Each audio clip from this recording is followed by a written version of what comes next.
We'll do it live on Restless.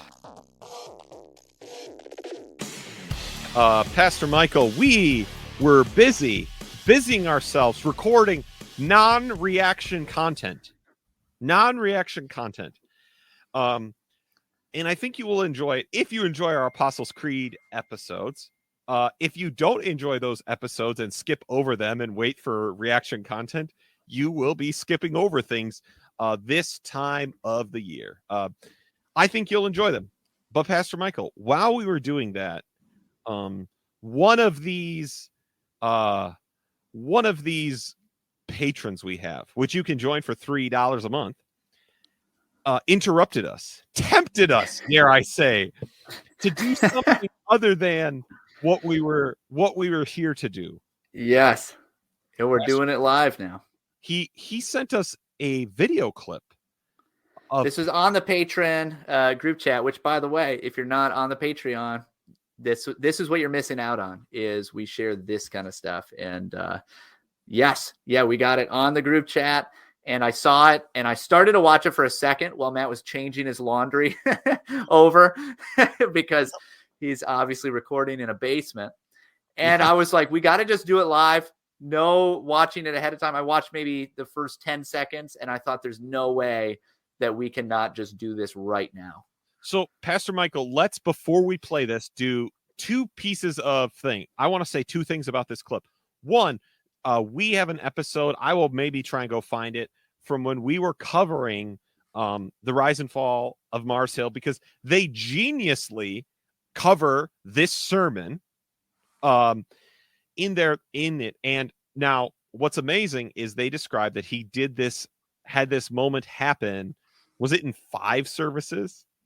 Right. Yeah, and it was multiple services where he gets overwhelmed and like he screams at the top of his lung, like clearly doing something performative. So if you want to hear like a discussion of like what that means, you can go find that clip. I'll try and put it in the show notes if possible.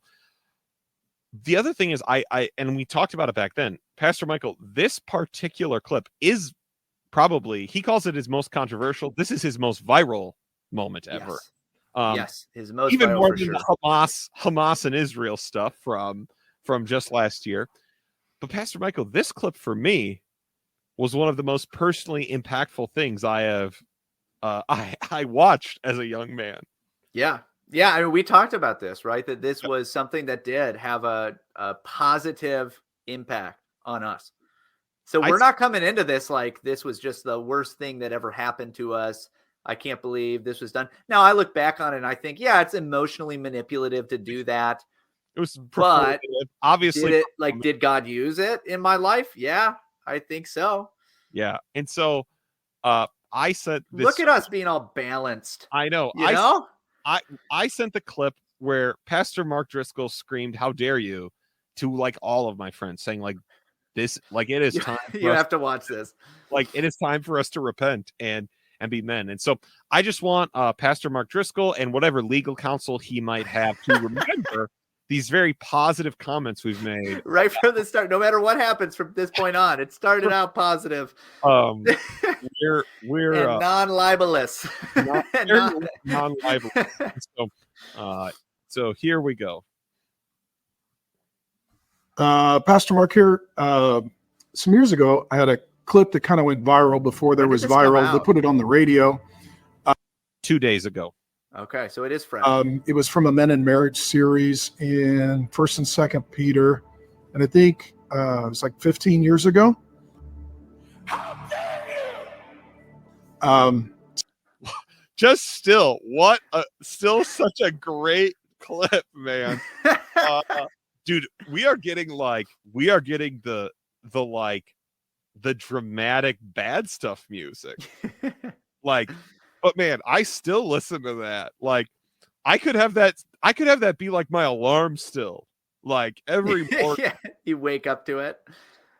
Oh man. So someone just said the HDY, we need HDY exclamation point merch. How dare you merch? HDY exclamation point merch. Oh, that would be a great idea. We will get on to that. We will get on that. So I'll just be honest with you. This is just kind of off the cuff.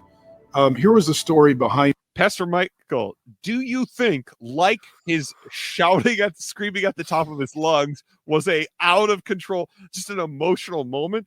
Do you think this in the same way, this is a truly he's off the cuff and was like, why don't we talk about this, Pastor Mark, which is what his son-in-law calls him all the time? I have my doubts. That this is not in some way prepared. It's being filmed, and obviously he's filming other things probably, but had he been thinking about it before, like, yeah, I don't think it's totally off the cuff. This, by the way, I had a moment once where, for a long time, I feel like I just would have listened whenever, a preacher would say, I wasn't planning to do this, but here's this. I would just like, yeah, that's probably true. Even though I'm a naturally pretty cynical and skeptical person in heart, I love everybody. I just am going to be skeptical and critical of anything that you say or do.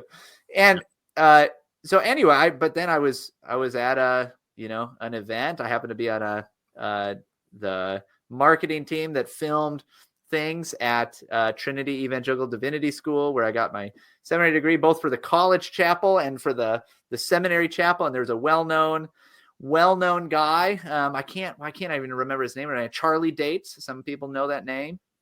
So he very famously, pretty recently left the Southern Baptist Convention. I think his church did. And everybody on campus loved this guy. And he was like, when you listen to him, it's like listening to old Driscoll, right? Like where there is something compelling about the kind of rhetoric, the kind of speaking that this guy would do. It's a very different style, by the way. But I just remember, and I happened to be at both chapels, which most people weren't. Although some of the people that spoke so highly of him were and kept speaking highly of him. But he, at the end of both of his sermons, he started to go off and say, you know what, I'm really feeling the Holy Spirit, and I wasn't planning to do this, but here I go on this, rant about Christ. It was about Christ, but it was just a very clearly rehearsed bit about Christ. And the first time I heard it, I thought maybe this is actually unrehearsed. Maybe this really is spontaneous, and there's something really cool about that, that he kind of went off script and is just doing it. And then he did it again the next day. Yeah, the same thing. He said, here, I'm getting a call in the middle of us recording. Yep. Now, I will say that, again, I don't want to be too picky on this, even though it's fun, right? We just recorded something that will probably just be for patrons on He Descended into Hell. And I made a comment at one point, and I was like, I was like saying a date, and I'm like, I'm not really like, I'm kind of speaking off the top of my head, right? Now I had notes open, right? But I hadn't like planned out, right? I was trying to communicate. I didn't research like the exact dates or whatever, right? Maybe the notes in the blog post I had, right? So, there's me confessing, right? So there, again, it's a general figure of speech, but right. But do I think that it's rehearsed? Yes. That's all my story was to say. I just assume it's rehearsed at this point. All right, here we go. I'm, of course, getting texts. We're just, these are just. And for my critics and enemies that have used it, shame on you. But here's the truth. By the way, not shame on us. We talked about how great it was. So we are coming into this with no shame, no guilt, no shame.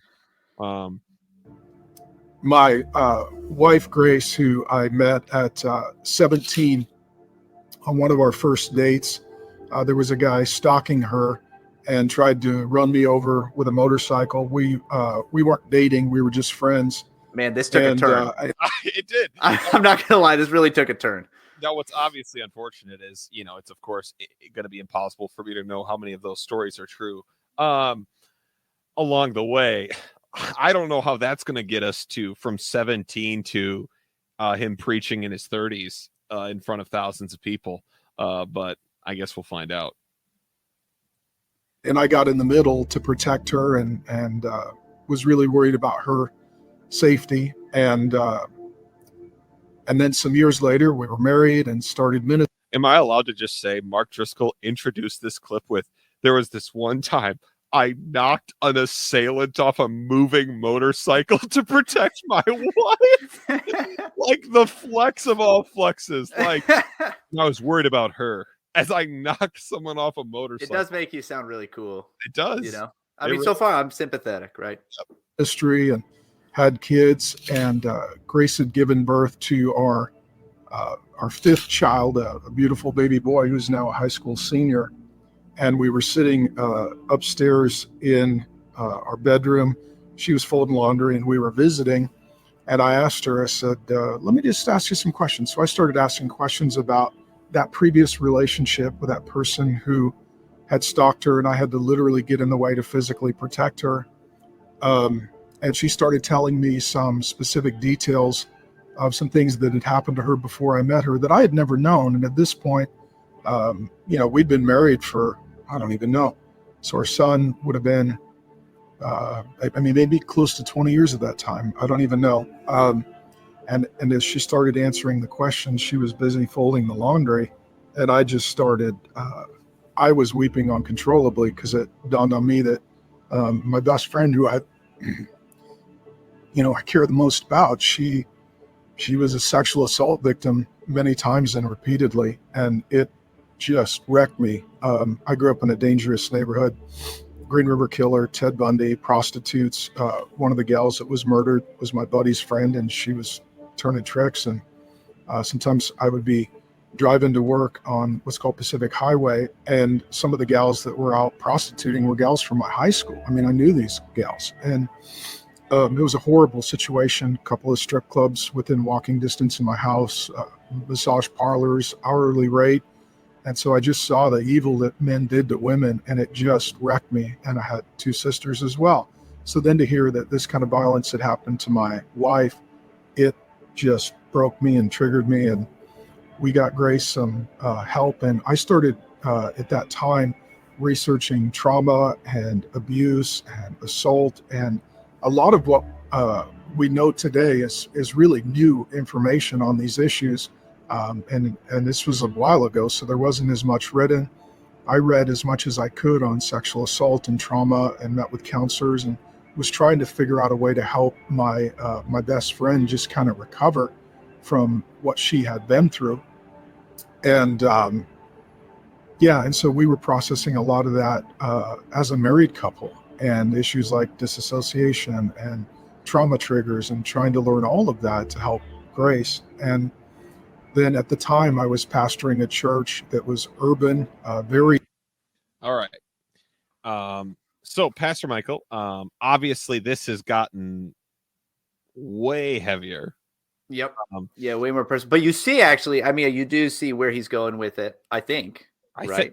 Just about the anger he feels if he found out these things happened to his wife. You can imagine how you'd feel if you heard about these things, right? If I heard about these sorts of things happening to my wife, I would be filled with rage. And Driscoll has obviously, spoken himself about some, and other people around him more so have spoken about his propensity for anger and yelling, and just kind of, becoming very, I guess, to put it politely, intense.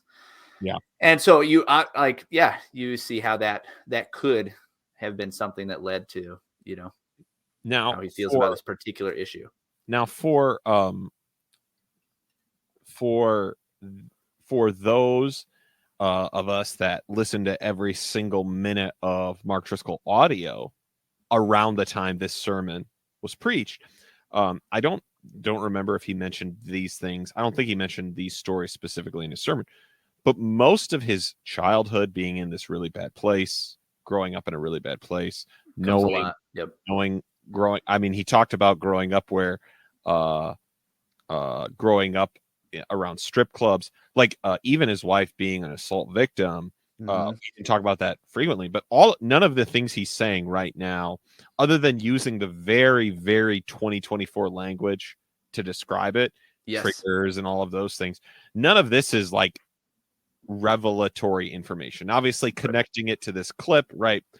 That's, I assume what will be the kind of the newer thing here.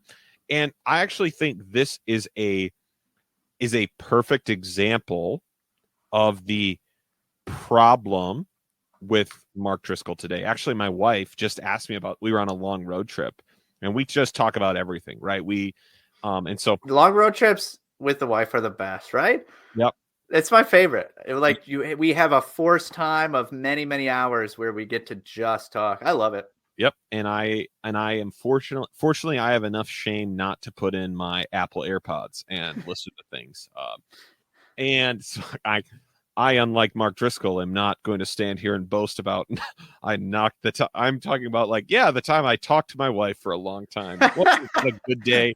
Instead of, Right. yeah, I muscled a man off a motorcycle. I think, but here's the problem. She asked me, she was like, so what do we like? She was like, what do you think about like, what should we think about Mark Driscoll? Because she, like a lot of people, again, and again, no shade. I just don't interact with people there, right?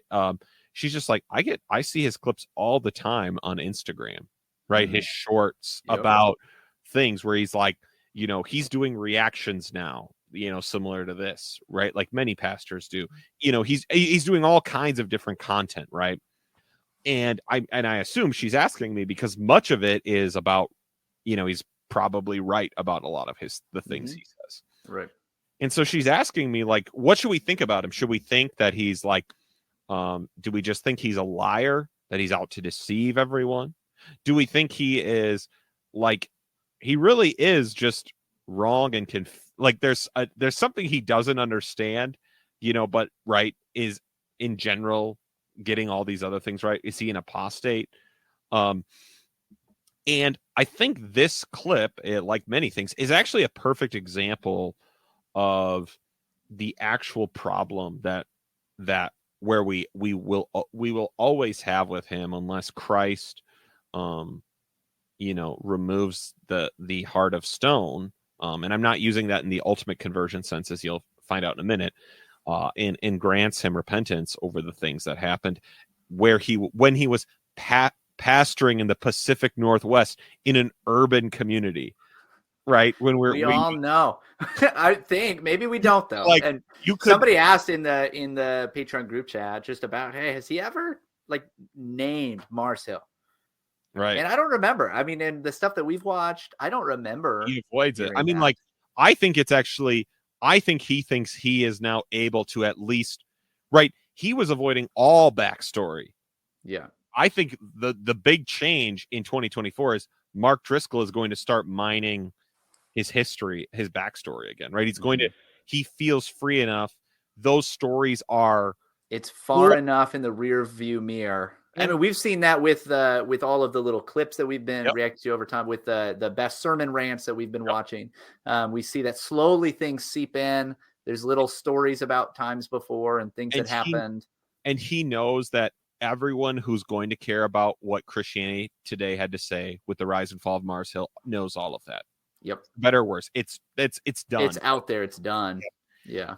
And because it was Christianity Today that did it, and because of the particular lens that they took, bringing on people like Kristen Dumas or others, that like it clearly made it seem like, let's put it this way, like for those who are just, conservative Bible believing Christians in the world today, as like just crazy times are, everybody on that side of the line is super skeptical of Christianity Today. We see where they're going. We see the kinds of people that they hire. We see the kinds of stuff that they write. We don't trust them at all. Right. Then they come out with this, well-made podcast, and having, kind of ridden the Mark Driscoll train for some time, having listened to so much of his stuff, having literally a podcast, the first Rise and Fall podcast. Thank you very much, Mike Cosper, for not giving us a shout out. That's right. But having, all of that background, it was, we were ideally set, I think, to spend some time listening to that, but also being able to give it somewhat of a fair hearing and give Driscoll a fair hearing, right? Yes. Like to be able to balance both of those things and think through both of those things together.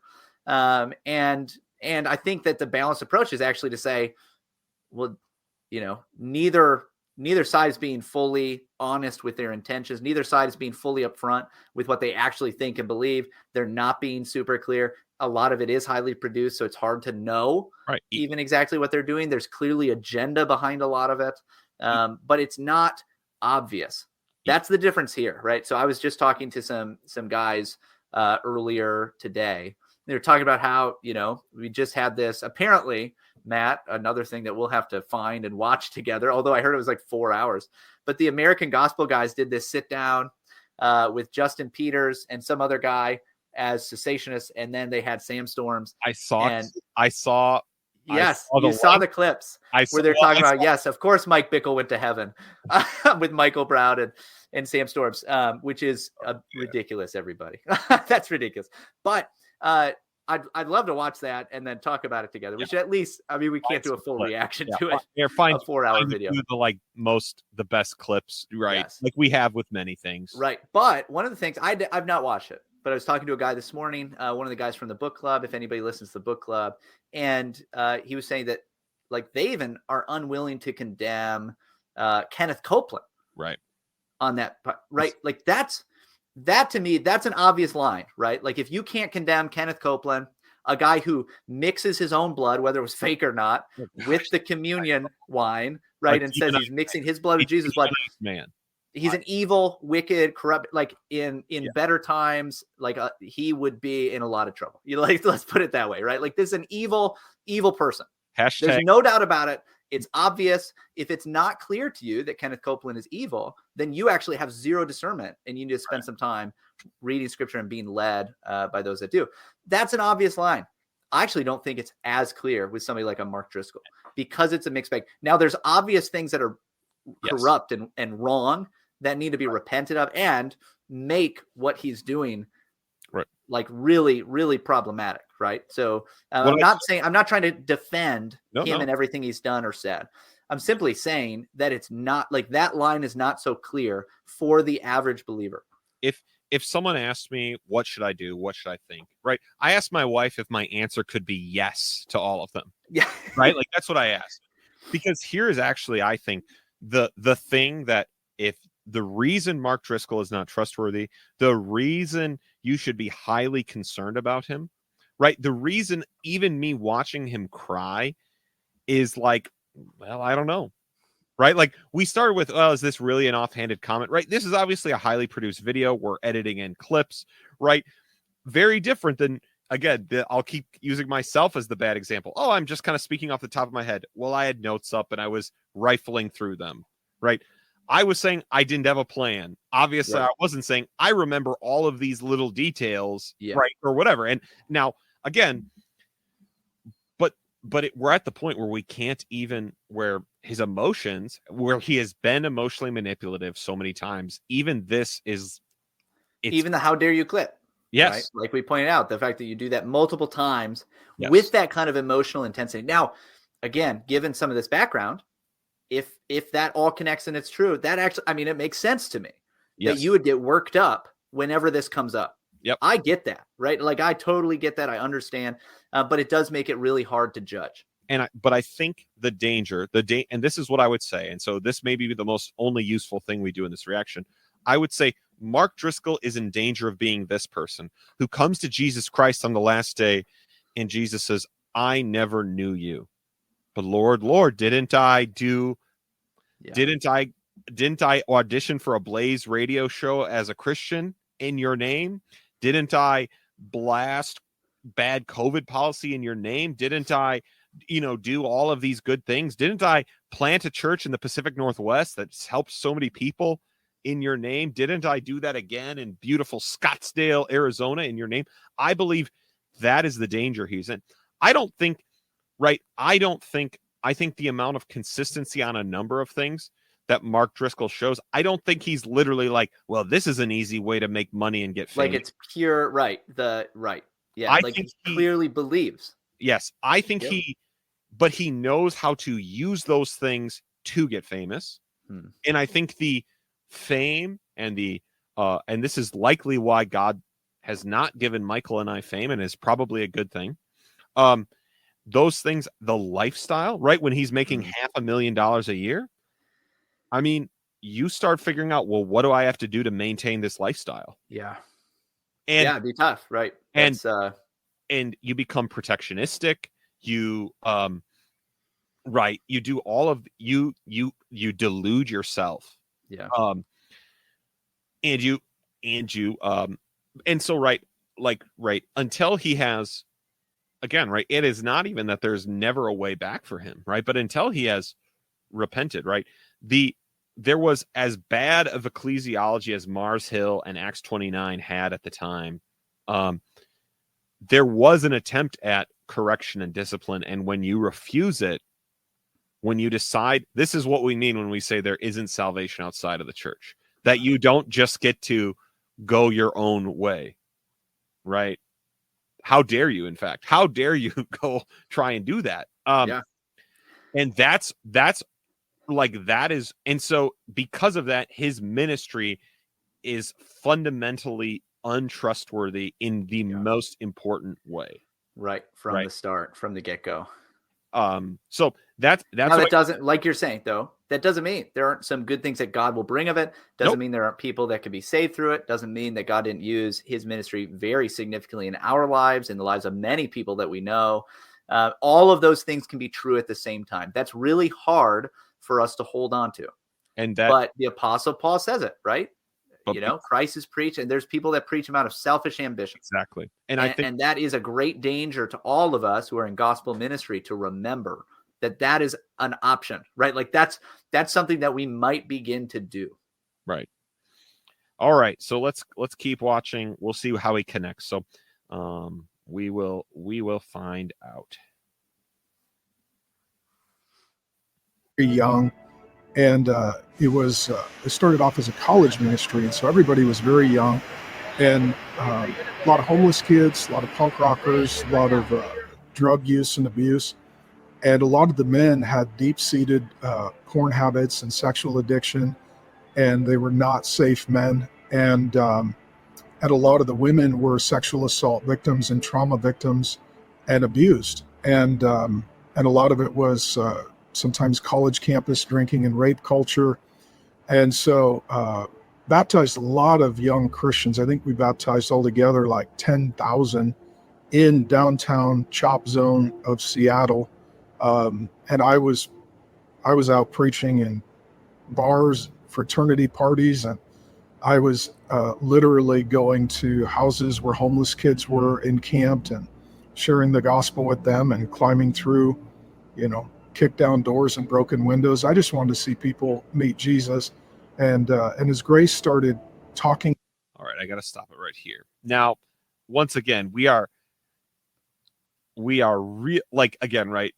Like, we are getting the, what the thing they criticize me for, like, is actually like my finest hour, right? Yeah. But let me just say, like, again, if you want to say, like, let's say everything he's just said was true. Mm-hmm. Let me just say, like, then your abandonment of those people is so shameful. If you truly were this exemplary of a shepherd and evangelist going into like these places in Seattle, and that is what the Lord was blessing with the way the ministry of Mars Hill was functioning in that city, and obviously why it became something we found attractive from out, it is so shameful then the way it was abandoned. It actually makes me, like, I will be madder if it makes it worse. It doesn't make it better. Yeah. Right? It doesn't make it better. It may mean, there was a lot of good things that happened. Yes. Even, by the way, in the Rise and Fall of Mars Hill podcast, which we were very critical of across the board. Yes. But even there's, some of the folks that are were really critical of Mark Driscoll said, hey, early on, yes, we loved the community we had there. We loved the Driscolls. We loved the way that they shepherded us and cared for us, and nobody did it like that. And early on, there were so many good things that seemed to happen. Now, that could be because early on, you're all super immature and you don't know what's going on, right? You can't see it in the same way that maybe you can later. But it can also be that this was something that was good. He was doing good gospel ministry, right? Like, there was good work being done. Yep. That's a possibility too. And you're right that makes it so much more devastating, actually, that you would turn your back on all of that. Yeah. Because, right, like, if we're looking at this Mark Driscoll who is still in Seattle, right, or whatever, right, whatever it took, and he's went through it, or even let's say he was disciplined out of ministry, and now he's just a speaker, right? He literally is just the Blaze host. Like, I'm still actually willing to listen to that guy. Oh yeah. Because of the things you're describing. Like, if I had any like ability to trust you, I actually want to learn from those things, because that is exemplary in a way that that would be amazing. But here we go. I'm sure we're getting close to where this clip connects. More publicly about her assault and her trauma, it just created, and it was very, very brave of her.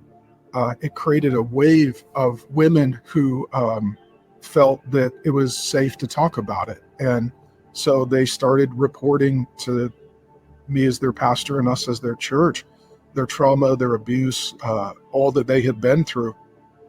And at this point, we were just a few years into Grace's healing and recovery process. And at that time as well, I had 2 daughters, and love my daughters with all my heart. And the thought of men doing these things to not just daughters, but God the Father's daughters, it just made me just furious. And so the week that I was in the Men in Marriage, I think that sermon might have been the 6th or 7th take of the day. I would preach, and then I would go down on the floor to be available to pray for people and talk to them. And I guess I'm 53 now, so this would have been in my 30s. And I've been a senior pastor since I was in my 20s. And then I would go up and preach again. And then I'd go down on the floor to answer questions and pray for people. And that was probably the 6th or 7th sermon of the day. I preached myself literally almost to death on a few occasions. And I spent the whole day with young women coming up to me and telling me how they were raped and assaulted and abused. And some of it was by boyfriends and husbands and fathers, and some were even by pastors. And by the end of the day, I was completely emotionally devastated and angry and furious at all the damage done to women, starting with my wife. So what triggered that was a girl came up to me. It was an African-American girl. She had just turned 8. So, Pastor Michael, is he disputing Christianity Today's explanation of the clip? Yeah, it does sound a little bit like it, right? Like what he's giving us is a different take, right? And by the way, I don't know how to adjudicate that. You would have to be there, I guess, or be able to find those videos, or like whoever was there. Yeah, right? If you were there for multiple, if you were on staff and you were there all day, they would maybe know. That reminds us, but I thought Mike Cosper presented at least some kind of evidence that moment basically occurred in all the services. Yeah, because somebody would maybe have to remind us or go back. We might have to go back and just listen to that episode, because I don't remember either for sure. But that was my impression, at least. Because the explanation he's giving is very plausible, right? That that if you had to preach this sermon and you knew you were going to be fairly fired up about it, that by the time you did it, again, even just if you did it 5 times, right, regardless of whatever conversations or not, you could very easily understand why you became emotional at one point. By the way, it is just great. Like even if it wasn't on this topic, right, with these issues coming up, just preaching once. By the end of it, usually you're pretty it takes a lot out of you. Right. When you preach, and if you're a pastor that sticks around and you're with your people and you're talking to people afterward and you're praying with people and you're meeting with people, you're, maybe leading Sunday school, you're hanging out till near the end. It's a lot. It's a big day, right? That's a big day in it. And that's just that. Right. If it's like, this is that everything is just kind of cobbled together here, and I'm doing this so many times during the day, and I'm meeting with so many people in between, we can at least say it's you're right. It's incredibly plausible that you would feel so overwhelmed by that. Yeah. And Mark Driscoll, again, we said what's the things that he has shared over the years, and the things that others have shared about him. Clearly, he's the kind of guy that, as he, gets maybe more worked up, more tired, exhausted, that leads to more anger, right? Like more like he says, becoming more furious over the day. And by the way, this is something that is hard for pastors, is when you hear from people about really horrible things that happen to them, have happened to them, are happening to them. Like you have to bear that. You do bear it, right? Whether or not you've been involved at all, right? When one of your people does confide some kind of, horrible thing that's happened to them and confide that to you, man, it's hard because you have to now carry that with them in a way. Yeah.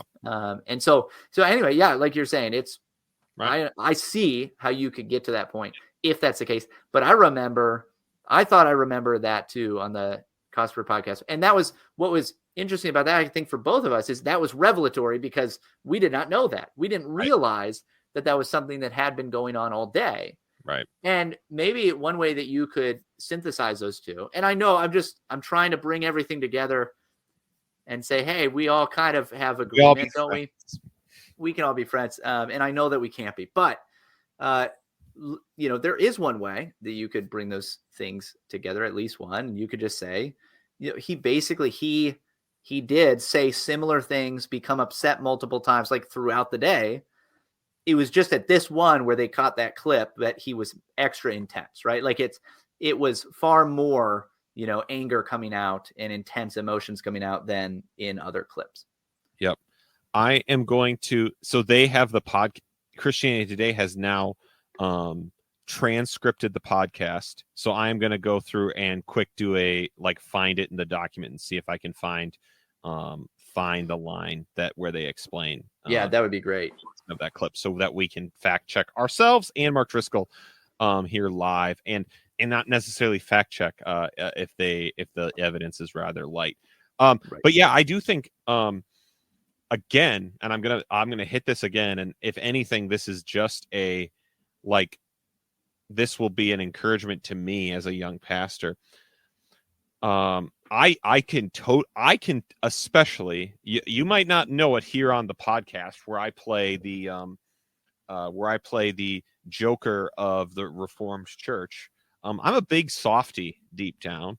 And I would guess when I was doing my internship where Pastor Michael is, I don't want it to be more because I don't want to be primarily an emotional preacher, but I'd say probably about 4 times a year, I have some kind of an emotional break while I'm preaching. And I think it can obviously have to do with what's going on in your own life, but what he's describing here with when when I know what I'm talking about and who I'm talking to. Yes. And I'm trying to talk to them. Yep. And that you are either trying to give someone hope or you're giving someone something that may feel like a dagger, people you truly care about. Again, no shame, right? Obviously, again, it becomes manipulative when this is what you always are. This is everything. This is all the time. Right. But I do believe this is part of it. And also, this is why it's shameful to leave those people, right? This is why leaving those people, especially if this is a call given to you by Jesus, you don't get to do, right? This is why in the early church, when they were facing persecution, the only person who didn't get to run was the pastor. Until the lights were out on the church, you were there. You were arrested to your call. Right. That's your job. You go down with it. And again, right, that's why the dismantling of Mars Hill in 2 weeks is such a tragic story, whatever it is, right? Yeah. All right. We will play the last 2 minutes of this and I will search a transcript. If I find something, you'll certainly hear about it as we react. Let me pull up the video and here we go. This was before the last service of the day. And she said, Pastor Mark, can I talk to you about my dad? And I said, yeah, honey, you can do that. And And I said, she said, I never knew my dad. My dad raped my mom. And she said, so I was born out of rape. And my mom told me I was never allowed to meet my dad because he wasn't a safe man. And she said, when I turned 18, I found out who my biological father was. And I scheduled a meeting with him. And this was a gal I knew. I was her pastor. She was in our church. I think she was a college freshman. And I said, oh, so you got to meet your dad? And she said, yeah, I did. I flew out and I met my dad. And I said, what happened? And she said, he raped me. I honestly started crying so hard, I threw up and then preached a sermon. And so ever since then, some of my critics and those who say I'm a misogynist and hate women, they're like, look at how angry this guy is. I'm like, oh man, why isn't every sane man filled with the Spirit this angry? And if this is happening to God's daughters, how come nobody's pissed?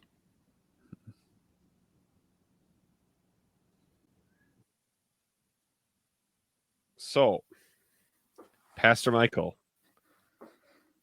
that obviously got very, very dark. We can say there's another thing we should learn from this, and I did find the excerpt, which we will read in a moment. There probably two things. I'll make one criticism, and then we'll go to another positive thing before we go to the fact check. Here's my criticism. Man, maybe there are people who are like, look at this clip, look at this angry misogynist. That's just not the criticism. I'm sorry, like it is a gaslight to say this is the, like, if you've listened to what, but it's not 100% because like Christianity Today, that is one of the main tactics they used, right? Like that is one of the main criticisms that they used. And so if that's who he's talking to, it makes sense. But you're right that there's a lot of us who are not making that criticism at all.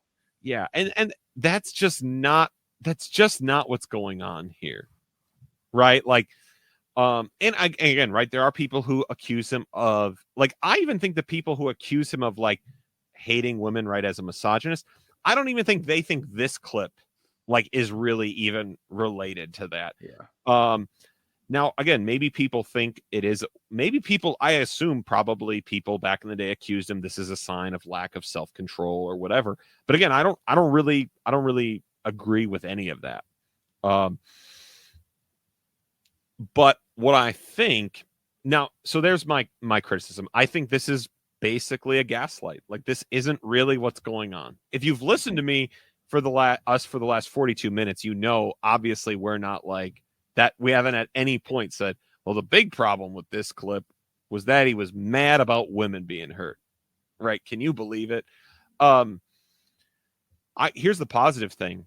If Driscoll is a hireling who fled, that doesn't mean there isn't a lot of this in our churches, even in our good churches, to deal with. And we should be trying to deal with it and trying to counsel through it. And if we're not, we probably do have our heads in the sand. Now, again, not every church has the context Driscoll's church, right? I'm not saying that like this is going to be, you know, that this is equally prevalent or that a pastor who is not counseling someone in this situation is unfaithful. I'm not making any major claims, but I'm saying this is this is happening, right? Like there's sexual abuse, there's rape, there's all kinds of wickedness going on all around us. And it does seem to be increasing in the society that we're in, right? As more and more boundaries are taken down, as more and more families are falling apart. Like it does seem like this is something that you are going to encounter. If you are not, then it's a little shocking, right? Like it is a little shocking if you've not seen any of that. Yes. All right. So let's head to the, and you should be mad. He's right about that. Right. Like that is true, right? This is what makes part of that very compelling, right? He is correct that should make you mad about sin, right? About these things happening.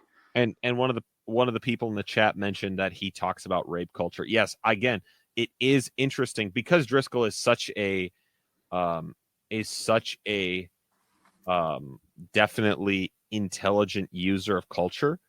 One of the big things you notice in this clip is that the way he would have talked about, again, if we went back and watched that whole sermon from 15 years ago or whatever it was, the way all of the language he uses to talk about it will have completely shifted. Like the way he will but he's always done that, right? He's always used psychology and always used those things. Okay, so let us compare that with what Mike Cosper and Christianity Today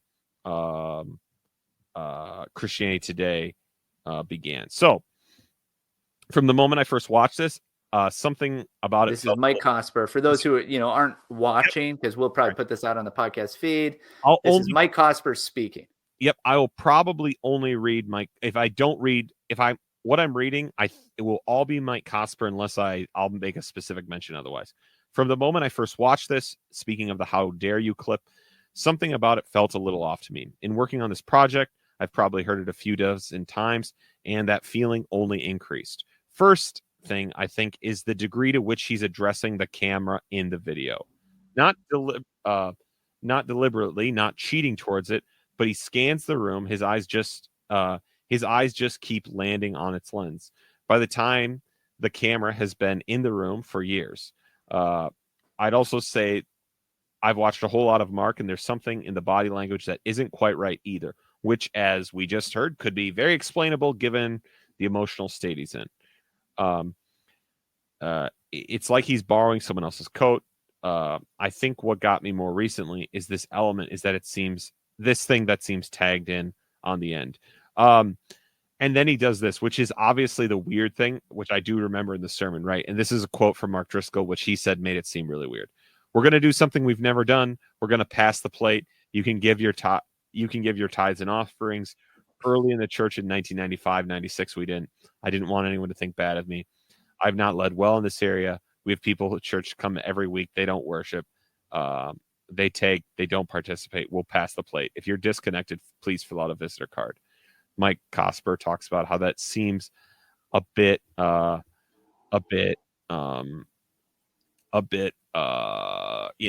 maybe cynical. But here's the major quote. Well, it turns out there were 5 services on Sunday, and I was able to confirm that Mark screamed just like this at all 5. Someone who is intimately familiar with these operations confirmed that the whole thing was planned and rehearsed. It was Mark made for TV. I'm yet to meet someone for whom it was the pivot point in our life. And I remember you and I talking about this, like that comment by Mike Cosper seems completely out of touch, because I know for ourselves and many other people, this was a pretty pivotal. We didn't know it all. Yeah, we did not know it all. From a distance, obviously, we were not there. We're not, but from a distance, we did not realize that. But it was pretty pivotal to me, right? I can keep saying that. They're probably out there. Don't get me wrong, Mike Cosper. I'm here for an interview. I just haven't heard from them myself. Mike Cosper, I made an entire podcast responding to you. I don't know how I could make it any clearer. I suppose there's an echo of it in that Saturday morning when Mark called the men from the Paradox and screamed at them for a couple of hours. But if so, this latter one is the mass market reproduction. The intimacy of the Paradox and the performative nature of the other one just make them categorically different. Here's what I find more disturbing. There's a prop in this sermon. It's never quite on the screen, but it's there the whole time. It's not the video over the side, and it's not something in the background. It's not even on the platform at all. The prop is the woman that Mark Driscoll is defending. Listen again. Where is she? Where does she go? What are her options? She feels trapped in a dead end or abusive if she's alone. It's all radio silent on that front because she's a prop for Mark's primary audience, men. Even in the closing prayer, she's a prop again. So this is what Mark Driscoll's talking about. Yeah, it is. He is responding directly to what Mike Cosper said. I did not remember this part of it. And by the way, it's not a fair criticism at all if he's preaching a sermon with this intent, right? Like, yeah, he is at this point addressing those who may be sinning by abusing someone, right? Like that he's specifically men who may be abusing their girlfriends or spouses or other women in their lives, right? Their daughters, whoever it is. That's who he's talking to. I don't think that's this is where we run into this problem. it is not that it's so hard for us to think this way. I know it's really hard for us, but we have to be able to do this. It's not, it's either Mike Cosper's right or Mark Driscoll's right? One is they've got the truth, right? And that's it, right? I'm on his side or his side. In both these cases, in what we just watched and what you just read, in our experience of this, like you see that actually it's a lot, there's, dare I say, a lot more nuance to it. And it's not like clearly Christianity Today, Mike Cosper, have an agenda behind what they're doing, whether they realize it or not. I don't know that Mike Cosper, he seems like a decent guy. I don't know that he went out of his way to like try to, propagandize people, but it is propaganda. It is being used with a particular agenda that he's probably just imbibed like everybody else. But I do think that you get similar things then on Mark Driscoll's side too, right? Like he is responding to Christianity Today, who maybe more of the people that are getting in his circles now actually do hear, listen to, have some connection to, or at least within their families, right? Within the mainstream evangelical world where he's drawing a lot of people in, they're the people that have maybe heard that podcast. Right. And so he's now trying to say, no, here's my side of it. And actually that doesn't sound like that really paints you as just purely in the right and the good. Right. And that's it. Right. Like that's also a little weird. Again, I think this is why and it's hard to know. Mike Cosper says, I verified it. Right. I don't know who you verify it with. Hey, if you were there, by the way, if somebody sees this online, hears it online, because we do get a lot more people when we talk Mark Driscoll things and Rise and Fall of Mars Hill and all of that. If you are one of those people that were there for multiple services, you heard this, it was rehearsed. Hey, I'd love to know. Or just reach out to us. We'd love to talk to you. Or if Mike Cosper wants to tell me how he verified this. Yeah, come on, Mike, come on the show, man. We would love to have Mike Cosper on the show. If you want to tell me how you verified this, I'll believe you. Because guess what, right? When Pastor Michael was saying it's, the world is more complicated than what these things make it is, right? Can I basically believe that Mark Driscoll actually thought he was doing something right in challenging men and defending women, and it still be performative and manipulative? Yeah. The answer is yes. Yes. Right. And that's the danger. That's why the human heart, pride, that's why this is that's why it's so dangerous, is that you can convince yourself that I am doing so much of the right thing that all of these other things don't matter, right? This is what the Pharisees were doing. We must defend holiness. Right? Mark Driscoll might be a pretty good example of a modern day Pharisee, right? Like the part of the right religion, doing the right things, defending the right things, and doing it in a way that you end up finding out you were opposing Jesus. You were opposing the Messiah the whole time. That's the danger, right? That is what we're looking at here. So, Pastor Michael, we went live. Dude, we went live, man. And we maybe have as many live viewers right now, by the way, as we've ever had. Apparently, this is a good time to go live. Evidently, didn't realize it. It probably helps when we have no idea. We just instead of trying to plan it ever, we should just do it this way. We've got, according to StreamYard, we've got almost 40 people watching. So, well, thank you for joining us. Rate and review this show for $3 a month. If you are a person just joining us, listening to us react to this Mark Driscoll content, we have about 30 episodes of us listening to his recent sermons. The last one may be the pinnacle of our ability to react to him. It was much more lighthearted than this one because the content was much more lighthearted than this one.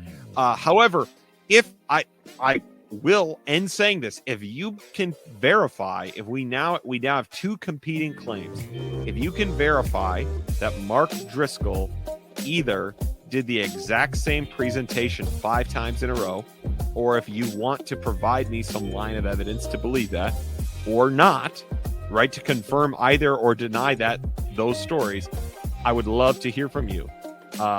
So maybe we will clip this or clip the first time where we said this and tag people on Twitter because we're here for truth. HDY. We hope you're here with us We do hope this was helpful in some way to you. We had no idea what we were coming to. All right, everybody. Thanks for joining us. We are going to hang out and see you later.